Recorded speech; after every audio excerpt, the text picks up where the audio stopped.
morning, everyone. Before I start my speech, I'll just ask you all to raise your hands if you guys know me or what I do. Anyone who knows me? Okay, so this is actually pretty great. This is what I was expecting. Hardly 10% of you guys know me. And still, I want to say, I'm being able to travel the world with my family, have a decent living, and all this is through social media content creation. And people like you guys are my audience. So, since just 10% of you know me, there's 90% more potential for growth. So that shows the huge market, the social media content creation, and how successful social media content creator can make a living. For those who don't know me, I'm Nihal Pillai. Around with my family and friends, we travel around the world, and I'll be talking about something which I'm really passionate about, and that is traveling for food. So, food, obviously everyone loves food, but food is more than just nourishment to your body. Once how food helped me during my travel is that when you travel for food, that's the easiest way to connect with the local population or the local community, or even more than that, you're able to access the past. It's an instant gateway to the history of a country. And also you get to know what the country is, the lifestyle, the people, the community, how they are living right now. So food is a gateway to everything what a country and a community has to offer. So I would just like to say the impact of food and how it had on me. And when you're traveling for food, it actually changes your entire way of life. It might sound like an overstatement, but just hear me out, because when you travel for food, you're actually embracing a totally new way of thinking. You have to step out of your comfort zone. You have to do something which you are not comfortable. You have to be accepting something which you might have never tried. So it totally changes the way how you think, how you approach things. For example, I'm pretty uncomfortable I'm standing here and giving a speech, but all about my travel for food, my mind thought, my fact that I was ready to explore the unknown for traveling for food, that prepared me for coming here. And that's what I said, food is just more than emotion. When you travel for food, you're learning something new which you can apply to your entire life as well. And basically, even when you travel for food, you're bound to find a lot of hidden gems, a lot of hidden destinations. Like when you travel for food, by far you're going local. So when you're local, when you're traveling to find a good place where you want to eat some good food, on the way you will find some maybe beautiful historical monuments which is listed nowhere in the map. You might find a local community, and in the end you might end up with a street food vendor who's been cooking food for generations, or he might be just cooking one or two food items, but that might be something which will be so delicious. It might be a memory which you'll cherish forever. Or you might come and encounter a place where a family restaurant which has been giving good food out for generations and generations. Also, when we eat food from a local place, when we are traveling for food, we are supporting an industry which is like where millions of people are dependent on it. So it might be when you're eating local food, you're supporting a small family or even a big establishment, as well as the local food. You're sustaining the local farming industry, and there are millions of people who are dependent on this food and travel industry. So you're supporting all those communities as well, and this is all one of the reasons why I travel for food. And now moving on, and how food stimulates our senses. I hope you guys bear with me just for one moment. I want all of you to close your eyes just for a second and think about your most favorite food. The taste, the aroma, the person who's serving it to you. I'm sure it brings a lot of smile to your faces, right? Definitely, food is an emotion. How many of you thought about hostel food in this game? Your favorite food? Just joking, I'm sure your hostel food is pretty good. But still, food is just more than something which just nourishes your body or just fill your stomach. It is something so much more magical. It's emotion. Let's just take how it satisfies our senses. For example, let's start with the smell. The moment you get a food which you are familiar with, you smell the food which you are familiar with, it takes you back to memories. Your instant memories triggered there. It might be something with your friends, your favorite meal cooked by your mom or your dad or your sister. it just transports you back there. So it invokes emotions. The smell of food invokes an emotion. Also visually, I personally believe if you want to make a person feel special, you give them a beautifully plated, delicious food and they are going to feel amazing. You are going to bring a smile to their faces. So that's the part of how food has a visual impact on us. Then moving on to taste. Of course, I have to mention a few things because before the taste, I would like to talk about the texture. That's the feel. So I'm just trying to kind of link how food satisfies all our different senses. So imagine having that. All of us have favorite textures in food. I am personally a crunchy kind of person. I love crunchy food. So imagine the bite of the hot fried banana chips, or my wife's favorite padampuri, banana fry. The crispy hot batter, you bite into it, and then slowly you get into the right, tasty, sweet banana. It's just a play of texture. And all this feeling, which we might be taking it for granted, is actually giving us immense pleasure without us knowing it too. And finally, the taste. Of course, our favorite meal served by the favorite person, and when you are craving it the most, imagine you get your favorite food. That feeling is totally priceless. So I'm just trying to say overall, food is a multi-dimensional sensory experience. It totally takes us to a different level.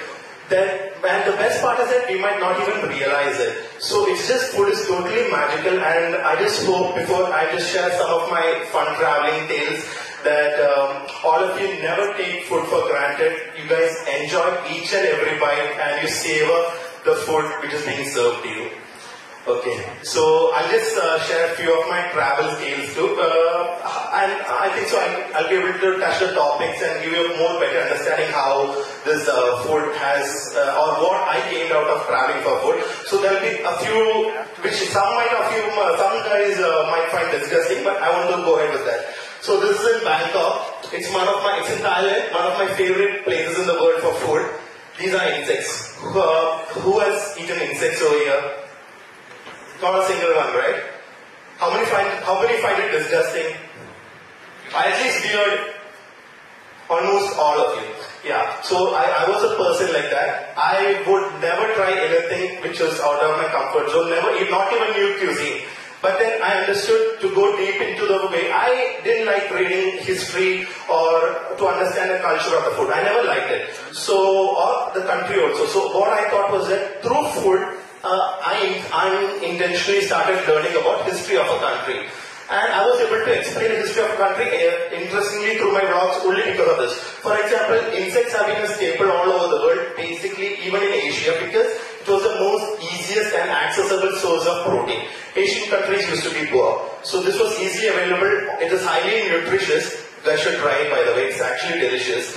Okay, so it is delicious, and when you eat those food, you understand why the country used to eat it. So then you start learning about the history, and that's how I came to know about this. Or else I would have never known why the Thai people eat insects as such. So these are like silkworm, bamboo worm, grasshoppers, crickets. Scorpion is something which I didn't try. Maybe next time I'll try it. So this is from Bangkok. Even Bangkok, few other things I'll tell you which is interesting. They have this concept called boat noodles, and it's still served today. So those who have big bowls of boat noodles, but the portion would be very small. And it is served in such a way that even since it is served on the boat in the water, it used to be rough water. So when you have a big bowl, the chance of food wastage or food spilling out is much less. So that's how boat noodles came. And I'll tell you something interesting as well. The first country I traveled after my marriage was Bangkok. So I told my wife we'll go to a good place for dinner. So obviously it was our honeymoon, and she expected to be some beautiful restaurant lit up or some special experience. So what I wanted was to try a very, very authentic food which was actually quite long way. So we had to walk in the heat, catch a metro, then catch a bike taxi, because there are bike taxis in Bangkok because the roads were pretty narrow. And all after this I dragged her to a very dingy street into a small grandmother's restaurant to have a dish called Peking duck. So she has still not forgiven me. She thought it was a special day, but then I don't regret the moment that food was absolutely delicious. So that's Bangkok. And then for the next one, Italy. when you think about Italy, what's the most? I think it's the most favorite food in the world. I'm sure all of you have eaten or heard about pizzas. So I was lucky enough to have pizza from the best pizza restaurant in the world. It is in Naples, and this is the place where pizza originated. So it was in 1800s, and I'm just trying to show how I learned history through food. So why Naples used to serve pizza was that it was an easy food. There is no spillage. People didn't have time. It's a lot of working class people. So this was a food which could be had on the go. And that's how pizza was born. And now obviously through evolution it's a luxury food as well. It's a fast food, but it used to be a working man's food. So I was lucky enough to have food from Naples, Italy as well. The wait time over here is close to 6 hours, and they just serve 4 kinds of pizza. It's one of the cheapest pizza. It's around $5. It's very simple. They use just 4 ingredients. It's a basic margherita or marinara pizza. So, but still the wait hours is 5 hours for the pizza. Octopus. This is in Korea, and Korea, they eat live octopus. Alive. The octopus which is moving and wriggling. I had the video, but I don't know how many of you could watch it, so I didn't show the video. I didn't bring the video. I know few of you are looking at me as like I'm some cannibal or some weird person. But that's what I said. This I did it because it's not very much interlinked with the history of Korea, or it is not very cultural thing, but it's something which Korean people do. I did this because I wanted to break ice, I wanted to interact with the local people, and you see a lot of Koreans, and mostly only Koreans eating this. So this was done in a local fish market in Busan. Where they do is they catch fresh octopus, they slice it up, and they just add some sesame oil so that it doesn't get stuck to our throat. It's a very dangerous food to have because octopus when eaten alive can attach to our throats and it can result in choking and death. So they put some sesame oil and not even spices actually, and you eat it like that. But because I ate this dish in such a place, I was able to make a few Korean friends as well, because it's more like a social gathering. The tables there are communal, you sit with a big crowd and you eat this. So that's also been a very fun experience. I wouldn't recommend, insects I would recommend, but octopus I wouldn't recommend because it's a very acquired taste. The feeling of live octopus going around in your mouth is kind of a big acquired taste. So I'll just move because most of people can't still watch this. So this is in France. So in France actually, European cuisine is not my favorite actually, but something which I wanted to know in France was that they eat snails. So this is something which is kind of weird because it's not kind of the animal protein which anyone around the world eats much. But I wanted to try it because, not because it's delicious, but it's pretty good. The reason why I did those is I heard that during 1800s there was a Russian Tsar, Alexander, who was coming on to France, and the king, the first prime minister of France, wanted to impress him. And the snail, it's called the snail, it's just made with butter, garlic and parsley. They presented this dish, and that's how the Russian king got impressed. So, because I ate that snail, I understood the history regarding this part as well. So that's what, just through food, you are able to understand the culture of a country much more interestingly. You are able to understand the community. That's what I said. Having food is an instant gateway to the past. Because even if you see a building, even if you go to a palace, you are not able to experience the exact way of life how they were. It's just a replica, or it's just a visual thing. But when you have something a dish which is actually connecting to your past, you know exactly how people used to be 100 or 200 or maybe 1,000 years ago. Anyone will eat snails? No? No. And this is in Ukraine, and this is a very interesting experience. It's my wife's favorite thing. So we discovered this because this is a cave which is around 50 or 100 meters below the ground, and it's a coffee mine. And because we went in search of this place, coffee mine, this coffee shop is actually located in the most historic center of Lviv, which is an old town in Ukraine.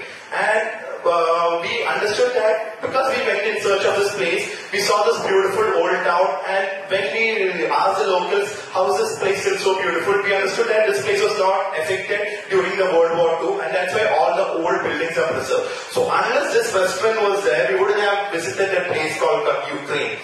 And this is such a good experience. You have to wear a miner's hat, you go underground, and then you have this delicious coffee where they caramelize the sugar with a blowtorch. It's fancy, it's fun, and it's an experience I wish all of you can experience because it's really beautiful. And finally, I would like to conclude with Russia. Russia is a country which shocked me, and especially regarding the cuisine, because nowhere you get Russian food. You get Italian food, you get German food, you get Thai food, Korean food, but Russian food is something which is quite unique. And what surprised me in Russia was the use of sour cream. They use a lot of sour cream in their dishes because Russia used to be a poor country and they didn't have access to import spices and stuff. So to add flavor to the food, they used to use sour cream as well as to enhance the flavors and to make you feel full. They always, like our Adati Devo Bhava, Russians also give a lot of value to the guests. So the best way to feel full by spending less amount of money was to add the sour cream. Also, the fast food industry also surprised me because normally when we think about fast food, we think about a lot of junk food and stuff. But in Russia, this is a place called Teramok, and it's Russia's most popular fast food restaurant. But they serve all these crepes with sour cream, very less fat, as well as the soups. All are in-house made and it's pretty fresh too. So Russian food also gave me a big culture shock, and we truly enjoyed it too, my entire family.